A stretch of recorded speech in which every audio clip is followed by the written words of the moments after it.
నమస్తే మేడం. నమస్తే మా. ఈ జూబ్లీ హిల్స్ లో బై ఎలక్షన్ జరుగుతున్నాయి కదా, ఎవరు గెలుస్తారు అనుకుంటున్నారు మేడం? కారే. ఏ విధంగా అంటే 3 సార్లు కారు ఉన్నది కాబట్టి ఇప్పుడు కూడా కారే. మళ్ళీ బుల్డోజర్ని అయితే తెచ్చుకోరు కదా. కారు కావాలంటారా బుల్డోజర్, కారు మధ్యలో బుల్డోజర్ మధ్యలో అవుతుంది ఇప్పుడు. కాబట్టి ప్రగతి పథంలో పోయేదాన్ని ఈరోజు రేవంత్ రెడ్డి 20 సంవత్సరాలు వెనుకకు తీసుకొని పోయిండు.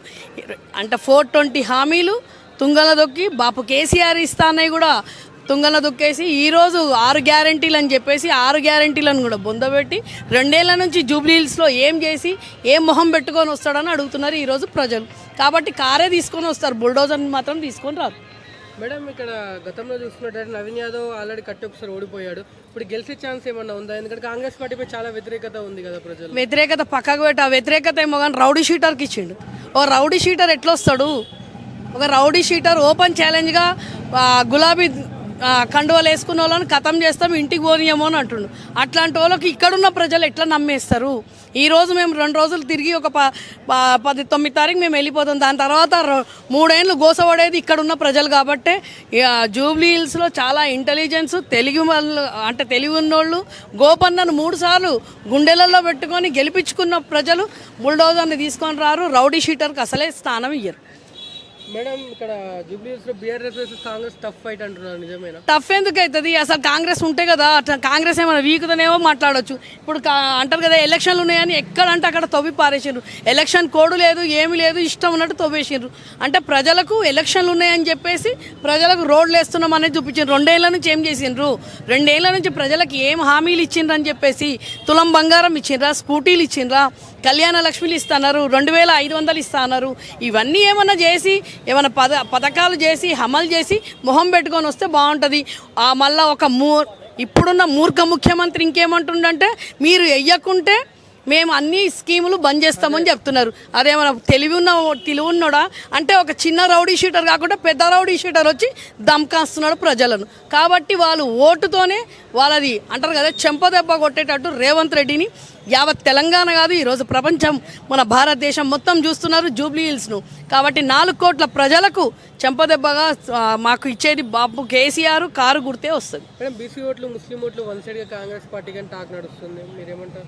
బీసీ ఓట్లు ముస్లిం ఓట్లు అంటే ఇన్ని రోజులు 2 ఏళ్ల నుంచి బీసీకి ఒక మంత్రి పదవి ఇవ్వకుండా ఈరోజు ఒక అంటారు కదా ఒక ఆజారుద్దీన్, అది ఆయన కూడా కుంభకోణంలో ఉన్న ఆయనను క్రికెట్ దాంట్లో కుంభకోణం చేసిన ఆయనకు ఇచ్చిండు. అంటే కాంగ్రెస్లో మైనార్టీలు వేరే వాళ్ళు లేరా? మైనార్టీలు ఎంతో షబీర్ అలీ ఎక్కడ పోయిండు? ఆయనకి ఇయ్యలేడా? అంటే ఈ ఏరియా వాళ్ళకు ఇక్కడ నుంచి ఓట్లు తీసుకోవడానికే ఆయన అజరుద్దీన్కి ఇచ్చిండ్రు. అజరుద్దీన్కి ఇచ్చి కూడా మన ఇజ్జత్ ఇచ్చిండు. అజరుద్దీన్కి స్టేజ్ మీద ఆయనను సలాం చేస్తుంటే నమస్తే చేస్తుంటే కూడా దేకుతలేడు ముఖ్యమంత్రి. కాబట్టి ఆయనకు ఓన్లీ ఈ ఎలక్షన్ల మట్టుకు మంత్రి పదవి చేసిండు. ఆ మంత్రి పదవి ఇస్తాడో మళ్ళీ ఇది కాగానే డమ్మీ అని చెప్పేసి అది కూడా క్యాన్సిల్ చేయడానికి కూడా తక్కువ లేడు Revanth Reddy. Madam, BRS sitting seat వల్ల ఇక్కడ గెలుస్తుందంటారు జూబ్లీ హిల్స్ గడ్డ మీద? ఖచ్చితంగా సునీతమ్మనే. ఇక్కడ గోపన్న గుండెలలో ఉన్నాడు తమ్మి. మేము గడప గడపకు పోతుంటే గోపన్న పిల్లలు వాళ్ళ భార్య వాళ్ళు అంటారు కదా పొన్నం ప్రభాకర్ మూర్ఖుడు మాట్లాడే మాటలు. పొన్నం ప్రభాకర్ కొన్ని వాక్యాలు వదిలాడు, సింపతి ఓట్లు గెయిన్ చేస్తున్నా, ఏడుస్తుంది. మళ్ళీ ఆడబోతా అని పెళ్ళాం కూడా సింపతి ఓట్లు అడుక్కుంటుందా? పొన్నం ప్రభాకర్ పోతాడు రేపు పొద్దున అని పెళ్ళాం సింపతి ఓట్లు అడుగుతారా? ఒక ఆడామని నేను అనొద్దు కానీ వాడు అన్నాడు మూర్ఖుడు. ఎట్లా అంటారా? ఒక భర్త చనిపోయిన ఆమె బయటికి వెళ్ళి ప్రజల కోసం బయట గడప గడప దండం పెట్టి ఇట్లాంటి రౌడీ షీటర్లు రావద్దని చెప్పేసి రౌడీల పాలన కావద్దు, నా భర్త చేసిన ప్రగతి పదం ఇక్కడ మళ్ళా బుల్డోజర్ రావద్దని ఆమె కంటికి కాలుకు బల్పం కట్టుకొని కంటికి తడిపెట్టు వస్తున్నా కానీ ప్రజలల్లో నవ్వుకుంటూ తిరుగుకుంటూ ఈరోజు సునీతమ్మ తిరుగుతున్నది. కాబట్టి ఖచ్చితంగా కారు మధ్యలో బుల్డోజర్ మధ్యలో అవుతుంది. రౌడీ షీటర్లను మాత్రం రానియరు, బుల్డోజర్ను రానియరు. ఇక్కడ ఇప్పుడు హైదరాబాద్లో బీఆర్ఎస్ ముందులానే ఉందంటారా? ఎక్కడున్నది? 2 ఏళ్ల నుంచి బొందబెట్టేసిండ్రు, మొత్తం బొందబెట్టేసిండ్రు రేవంత్ రెడ్డి. ఒకప్పుడు తెలంగాణ ఎట్లుండే, ఒకప్పుడు హైదరాబాద్ ఎట్లుండే. హైదరాబాద్లో ఎక్కడ ఇటుక పెట్టిండు, ఎక్కడ ఇల్లు కట్టిండు, ఎక్కడ ఏ సంక్షేమ పథకం ఇచ్చిండు? ఈరోజు హైదరాబాదోళ్ళ మీద పగబట్టిండు రేవంత్ రెడ్డి. అర్థమైందా? ఎందుకంటే వానికి ఒక్క సీట్ ఇవ్వలేదు ఇక్కడ. ఈరోజు జంపింగ్ వాళ్ళకు మీద కూడా కేసు ఉన్నది. అది ఏమవుతుందో చూడాలి. ఇంకెన్ని బై ఎలక్షన్లు వస్తాయో చూడాలి. మేడం, మొత్తానికైతే ఇప్పుడు ఇక్కడ జూబ్లీస్ కాంగ్రెస్ గెలిస్తే ఒకవేళ ఎలాంటి అభివృద్ధి చూడొచ్చు ప్రజలు? గెలుస్తే కాదు, 2 ఏళ్ల నుంచి ఏమైనా వీకుతే గెలుస్తుందని చెప్పుండ్రి. 2 ఏళ్ల నుంచి వాడు ఏం చెప్పిండు, 2 ఏళ్ల కింద ఏం మాట్లాడిండు, 2 ఏళ్ల కింద ఎన్ని వాగ్దానాలు పూర్తి చేస్తే ఈ రోజు గెలుస్తుందని ధీమా ఇయ్యాలి తమ్మి. ఏమి ఇయ్యంది మేము గెలుస్తాం అంటే ఎట్లా గెలుస్తాడు?